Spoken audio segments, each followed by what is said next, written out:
Let's talk about the gambling or the transfer portal here, because this interests me quite a bit. Well, the gambling first is easy to me. These are rules that should have already been in freaking place. Some of this is just common sense, man.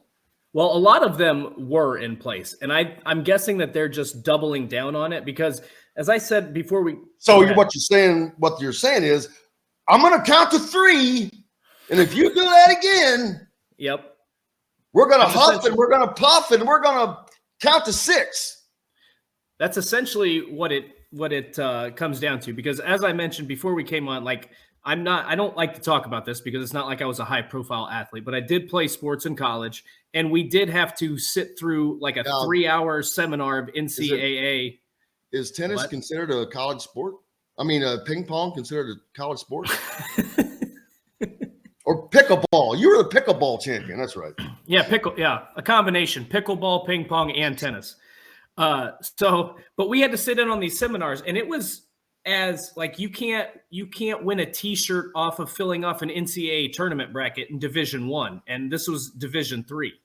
So they were pretty nitpicky about this stuff previously. And I remember at one time there were 3 Richmond baseball players, and I don't remember which year this was, but at the Richmond University of Richmond, whatever it is, regardless, 3 or 4 baseball players got suspended, I think, for the remainder of the season because they had placed like $5 wagers on their fantasy sports league and fantasy baseball, fantasy football. I don't remember what it was, but they got suspended because they played fantasy baseball or football for money. So the NCAA has always been pretty strict when it comes to its gambling policies. So I don't know what. Yeah, they were strict about a lot of things. You couldn't used to appear on a calendar for charity without getting suspended. Yep. So I don't know why. I mean, I'm guessing it's just because they've seen an uptick in the amount of gambling issues with the NFL. So I'm guessing they're just. Oh, they don't have to go anywhere outside of Iowa and Iowa State. Oh, there's and 41 athletes there. And Alabama. The coach. Come on. Are you kidding me? Right.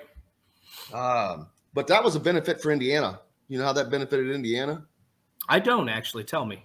I will tell you, because Maryland is probably this past season was probably the only program better than Indiana in baseball, and Alabama hired Maryland's coach. There you go. Well, there you go. Yeah. It actually helped the entire Big Ten. Maryland's been good for a couple of years now. But so you got that going, which is nice. The Reds, my kingdom for the Reds. Yeah, what are our standings now? I know they were half game up before yesterday's games, and They're still a half game. So daggone Milwaukee just sticking with them. Yep. 2-team race. Although but I guess the Cubs 4.5 out. That's not terrible at this point in the season. The last place Cardinals are only 8 back? 9. Well, they must have lost yesterday, but not that I expect them to make a run. But that's funny because that's not an insurmountable lead. It's not like that's not been done before. Not in June. Are we even? Let's see. We're not to the All-Star break yet. Right. But I think we're basically at the halfway point now. Like, I think we're 80 games in. Most teams are in that 80 close the other day, so halfway in. So yeah, you're right. 9 games is a lot to make up, but I mean, it's not insurmountable. We've seen teams overcome that sort of deficit in the past. So they'd have to be playing really well here in the second half of the season. But that division is so bad, and as is not as bad as the American League Central, which is every team under 500. The American League East is unbelievable. Right. The last place team in the American League East would probably lead or tie first in the Central. I think they would be tied because Cleveland is 39-40 leading that division, and then in the East, the Red Sox have the worst record at 40-41. So I think mathematically that would be a tie. I think they have the same winning percentage. It's going to be fun. As Matt points out, that they've got 3 games against the Pads, the Fathers, and then 6 straight with the Brewers. Are you kidding me? First of all, when do you play 6 straight games against the same team?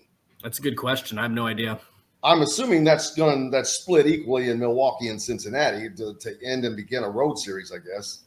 The Reds were on the road right now against Baltimore, I guess they finished up that series last night. Yep, they start. So they'll have the Padres, and then it looks like they'll have a 4-game series against the Nationals, and then they'll play at Milwaukee and then host Milwaukee for 6 straight. 6 straight. I'm trying to find I was going to look at the standings overall, but I can't wait. It's going to be fun.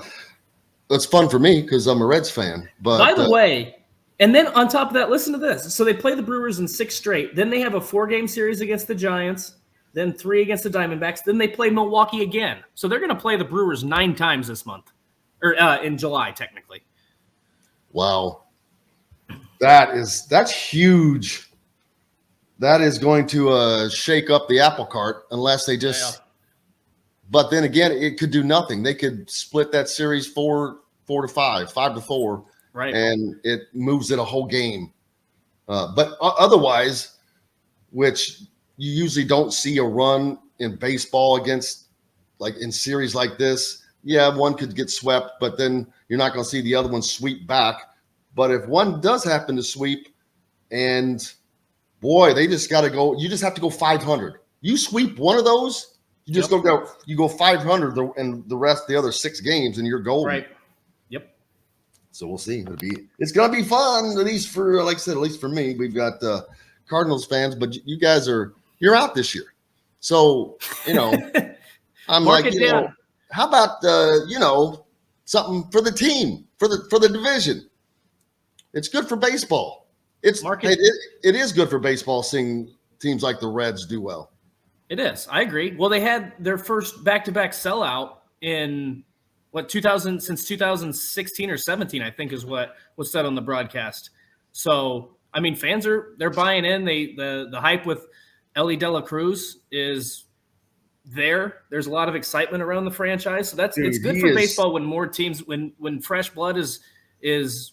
Oh, okay. I don't know if there's ever been a time in baseball when you have someone at the top doing unbelievable things, and then somebody just starting doing unbelievable things. And by that, I mean Eli De La Cruz in his breakout start. And then Mr. Ohtani. Yeah.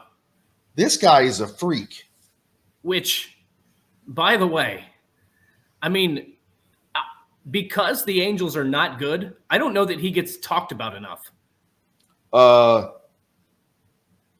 Nickname Showtime. Well, if that's supposed to be Showtime, is missing a W. And the unicorn. Probably Showtani. Well, the unicorn is better. Is more apropos. Well, no, it's one on there, but he's only 28. This guy is. Somebody likened it to this would be like what he's doing is if Aaron Rodgers also played linebacker. I've never.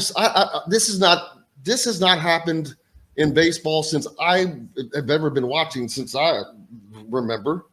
I don't remember that. Not to say I guess it couldn't have somewhere, but no. There have been in the past. There have been pitchers that have been like decent hitters, but never anything like this. Nothing to the extent that he's doing. And by the way, no pitcher is DHing when he's not pitching.